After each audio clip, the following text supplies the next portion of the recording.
కూర పచ్చడికి మిర్చి వేసుకోవాలి. ఇవి ఫ్రై కావాలి.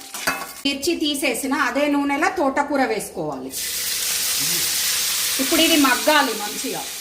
మూత పెట్టి మగ్గించుకోవాలి. సగం మగ్గిన తర్వాత టమాటా వేస్తున్నా.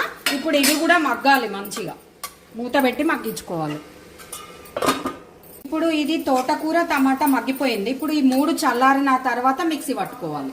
తోటకూర వేయించిన మిర్చి, కొంచెము చింతపండు, కొంచెం దొడ్డుప్పు వేసి మిక్సీ పట్టుకోవాలి. ఫస్ట్ పల్లీలున్న నువ్వులు, జీలకర్ర. ఇప్పుడు తోటకూర చల్లారబెట్టింది ఉంది కదా, ఇది మనం వేయించింది, ఇది కూడా వేసుకొని మిక్సీ పట్టుకోవాలి.